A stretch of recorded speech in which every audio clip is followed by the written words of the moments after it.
কুয়েতের আকাশ প্রতিরক্ষা ব্যবস্থা শত্রুপক্ষের ক্ষেপণাস্ত্র ও ড্রোন হামলা সফলভাবে প্রতিহত করছে বলে দাবি করেছে দেশটির সেনাবাহিনী। আজ বৃহস্পতিবার প্রকাশিত এক বিবৃতিতে এ তথ্য জানানো হয়। তবে এসব হামলা ঠিক কোথা থেকে চালানো হচ্ছে সে বিষয়ে বিস্তারিত কিছু বলা হয়নি। সেনাবাহিনী আরও জানিয়েছে, দেশজুড়ে যে বিস্ফোরণের শব্দ শোনা যাচ্ছে সেগুলো মূলত আকাশ প্রতিরক্ষা ব্যবস্থার মাধ্যমে হামলা প্রতিহত করার ফল। একই সঙ্গে সাধারণ জনগণকে সতর্ক থাকার আহ্বান জানিয়ে কর্তৃপক্ষের দেওয়া নিরাপত্তা নির্দেশনা ও সুরক্ষা বিধি মেনে চলতে বলা হয়েছে। আজ বৃহস্পতিবার ভোরে ইরানে যুক্তরাষ্ট্রের হামলার পরপরই কুয়েতের সেনাবাহিনী এসব বক্তব্য দেয়।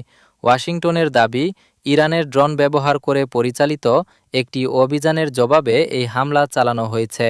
যুক্তরাষ্ট্রের ভাষ্য অনুযায়ী ওই অভিযান হরমুজ প্রণালীতে মার্কিন সামরিক বাহিনী এবং বাণিজ্যিক জাহাজ চলাচলের জন্য বড় ধরনের হুমকি তৈরি করেছিল। অন্যদিকে ইরানও যুক্তরাষ্ট্রের হামলার বিষয়টি নিশ্চিত করেছে। দেশটি জানায়, স্থানীয় সময় ভোর 4টা 50 মিনিটে তারা একটি মার্কিন বিমান ঘাঁটিকে লক্ষ্য করে হামলা চালায়।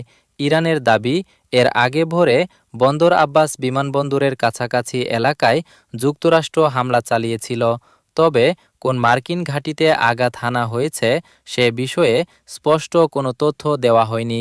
উল্লেখ্য, কুয়েতে যুক্তরাষ্ট্রের একটি গুরুত্বপূর্ণ বিমান ঘাঁটি রয়েছে।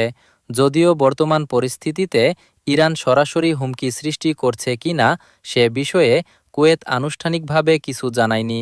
এর আগেও ইরানে যুক্তরাষ্ট্র ও ইসরায়েলের হামলার পর কুয়েতসহ উপসাগরীয় বিভিন্ন দেশে ক্ষেপণাস্ত্র ও ড্রোন হামলার ঘটনা ঘটেছিল। গত এপ্রিল মাসে যুদ্ধবিরতি কার্যকর হওয়ার পর পরিস্থিতি অনেকটাই শান্ত হয়ে আসে। তবে এরপরও ইরাক থেকে সৌদি আরব, কুয়েত এবং উপসাগরীয় আরও কয়েকটি দেশের দিকে ড্রোন ছোড়ার ঘটনা ঘটেছে। হরমুজ প্রণালীতে একটি মার্কিন তেলবাহী ট্যাঙ্কারকে লক্ষ্য করে গুলি চালিয়েছে ইরান। এর পরপরই ইরানের বন্দর আব্বাস এলাকায় মাপাল্টা হামলা চালায় যুক্তরাষ্ট্র। ইরানের আধা সরকারি সংবাদ মাধ্যম তাসনিম নিউজে তথ্য জানিয়েছে। তাসনিম নিউজের প্রতিবেদনে বলা হয়, হরমুজ প্রণালী অতিক্রম করার সময় একটি মার্কিন তেল ট্যাঙ্কারকে লক্ষ্য করে গুলি ছোড়ে ইরানের রেভলিউশনারি গার্ডের IRGC নৌ ইউনিট।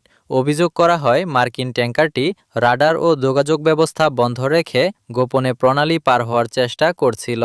ইরানি বাহিনীর এই পদক্ষেপের পর মার্কিন সেনারাও পাল্টা গুলি চালায়। তাসনিম নিউজের দাবি অনুযায়ী যুক্তরাষ্ট্রের বাহিনী ইরানের বন্দরনগরী বন্দর আব্বাসের একটি পরিত্যক্ত এলাকাকে লক্ষ্য করে জবাবি হামলা চালায়। টেলিগ্রাম মেসেজিং অ্যাপে প্রকাশিত এক বার্তায় তাসনিম আরও জানায়, বন্দর আব্বাসের পূর্বাঞ্চলে শোনা যাওয়া বিকট বিস্ফোরণের শব্দ মূলত এই গোলাগুলির ঘটনার সঙ্গেই জড়িত ছিল।